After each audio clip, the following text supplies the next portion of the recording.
무영교에서 유영교회로 오늘의 묵상입니다. 오늘은 고린도후서 5장 8절에서 10절까지 말씀을 묵상하겠습니다. 성경 말씀을 듣겠습니다. 우리가 담대하여 원하는 바는 차라리 몸을 떠나 주와 함께 있는 그것이라. 그런즉 우리는 몸으로 있든지 떠나든지 주를 기쁘시게 하는 자가 되기를 힘쓰노라. 이는 우리가 다 반드시 그리스도의 심판대 앞에 나타나게 되어 각각 선악간에 그 몸으로 행한 것을 따라 받으려 함이라. 오늘 말씀은 사도 바울이 성도의 삶에 어떠해야 하는지, 그리고 자신도 어떤 마음으로 사역을 하는지를 잘 말씀하고 있습니다. 사도 바울은 늘 주님을 만나고 싶은 간절함이 있었습니다. 그리고 사나 죽으나 다 주를 기쁘시게 하는 일에만 힘쓰기를 원하고 있었습니다. 이 두 가지 소망은 우리 모든 기독교인들이 갖추어야 할 삶입니다. 먼저 묵상해 봐야 하는 것은 천국 소망입니다. 사도 바울이 간절히 원하는 것은 몸을 떠나 주와 함께 있는 것이라고 말씀합니다. 기독교인들 마음속에 늘 간절히 바라는 소망을 물어보면 우리는 다 천국 소망을 고백할 수 있어야 합니다. 나마다 주님 뵙기를 원하는 마음이 간절해야 합니다. 그런데 과연 우리는 천국에 가고 싶은 마음을 항상 가지고 있을까요? 천국을 가고 싶은 마음이 항상 우리 마음에 있다면 인생을 다르게 살 겁니다. 세상에서 최선을 다해 살아가겠지만 이 세상이 전부가 아님을 인식하면서 살 것입니다. 그럼 우리는 죽기 살기로 좋은 아파트, 좋은 차, 좋은 학교에 들어가기 위해 목숨을 걸지 않을 겁니다. 물론 기독교인들이 무조건 세상의 욕심을 내려놓으라고 말씀드리는 것이 아닙니다.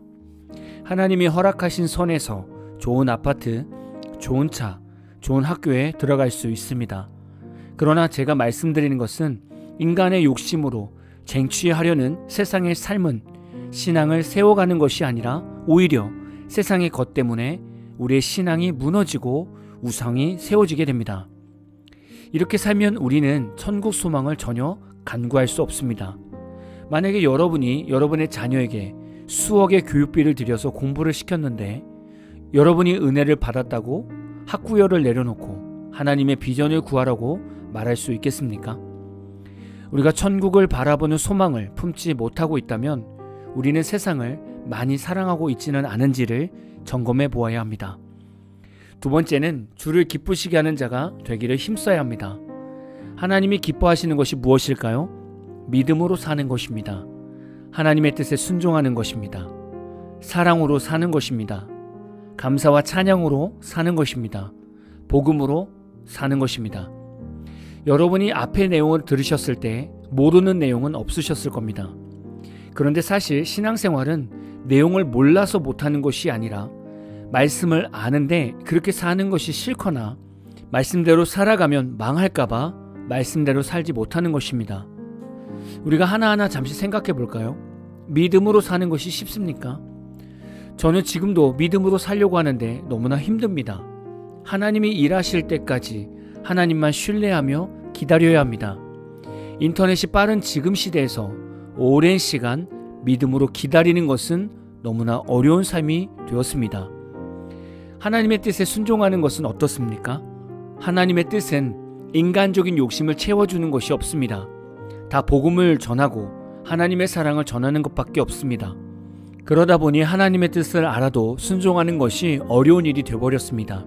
사실 우리는 하나님의 뜻도 중요하지만 내 뜻을 더 중요하게 생각하지 않습니까? 그럼 사랑으로 사는 것은 쉬울까요? 하나님께서 우리에게 사랑으로 살라고 말씀하시는 것은 사랑하는 사람을 사랑하라고 하시는 것이 아니라 사랑할 수 없는 사람을 사랑하라고 말씀하십니다. 그래서 우리는 사랑으로 사는 삶을 자꾸 피하게 되는 것입니다. 그리고 감사와 찬양으로 사는 것은 어떨까요? 성경에서 말씀하는 감사는 범사의 감사입니다. 좋은 일에는 당연히 감사하지만 힘들고 어려울 때에도 감사할 수 있어야 함을 말씀합니다. 그리고 찬양도 마찬가지입니다. 기쁜 일에서 하나님을 찬양하는 것은 당연하고 슬프고 어려운 상황 가운데서도 하나님을 찬양해야 합니다. 그런데 현실은 슬프고 어려운 삶이 올 때 찬양과 감사가 나오기보다는 오히려 원망과 불평을 더 많이 하게 됩니다. 마지막으로 복음을 전하며 사는 것은 할만할까요? 현대 시대에서 많은 사람들은 자기 자신이 신이 되고 우상이 되어 자기 애가 강한 사람으로 살아갑니다. 그래서 이런 사람들에게 복음을 전하면 당연히 거부를 당할 수밖에 없습니다. 성도들은 이런 사람들에게 복음을 전하는 것 자체를 힘들어할 것입니다. 우리는 이 땅에서 주를 기쁘시게 하는 자로 살아가야 합니다.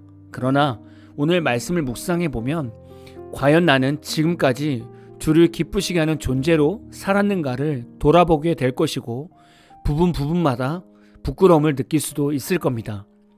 사도 바울은 자신이 고백한 대로 주를 기쁘시게 하는 자로 살아갔었습니다. 우리는 고린도서 말씀을 묵상하면서 바울의 참된 신앙을 본받아야 할 것입니다. 우리가 서 있는 곳에서 주를 기쁘시게 할 수 있는 방법이 무엇일까요? 저는 모든 이들이 바울처럼 살아야 한다고 말씀드리고 싶지는 않습니다. 왜냐하면 저마다 성격이 있고 인격적으로 만난 하나님의 은혜가 다르기 때문입니다. 그러나 적어도 하루에 한두 가지만이라도 실천해 봤으면 좋겠습니다. 예를 들면 아침에 일어나서 먼저 감사 고백을 하며 기도해 보는 것입니다. 그리고 아침에 일어나서 부모님에게 또는 자녀들에게 사랑한다고 고백해 보는 것입니다. 그리고 일상에서 친구를 만나거나 회사 동료를 만날 때 좋은 말, 칭찬하는 말, 격려하는 말을 해보는 것입니다. 이런 말에는 사랑이 묻어 나오게 됩니다. 그리고 좋은 말과 칭찬하는 말을 사용하면 이런 말을 사용하는 사람의 마음도 바르게 세워집니다. 오늘부터 하나님을 기쁘시게 하는 성도가 되도록 노력하시는 모두가 다 되시기를 진심으로 축복합니다. 오늘 마무리 찬양은 어노인팅의 우리 주를 만나고 라는 찬양입니다. 찬양 후에는 잔잔한 연주곡이 있습니다. 말씀을 생각하면서 기도하는 시간을 가져보십시오.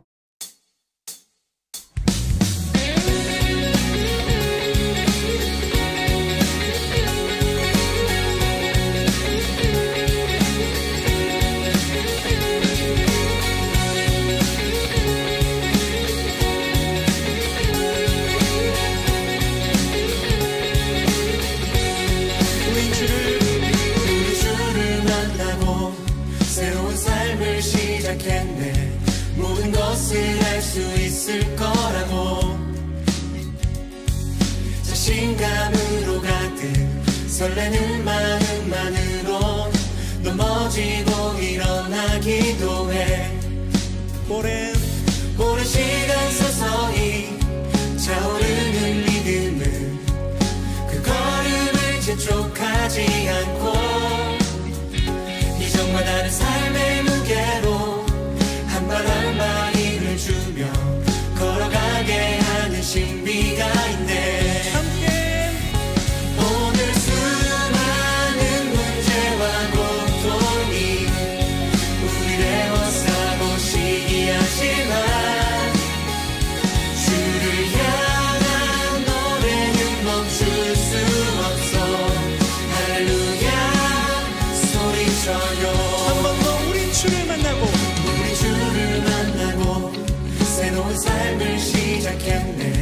모든 것을 할 수 있을 거라고 자신감으로 가득 설레는 마음만으로 넘어지고 일어나기도 해. 오랜 시간 서서히 차오르는 믿음은 그 걸음을 재촉하지 않고 이전과 다른 삶의 무게로 한 발 한 발 힘을 주며 걸어가게 하는 신비가 있네. 주님을 의지합시다. 오늘 수많은 문제와 고통이 우리를 애워싸고 시기하지만 주를 향한 노래는 멈출 수 없어. 할렐루야 소리쳐요. 여길 수 없는 유혹과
주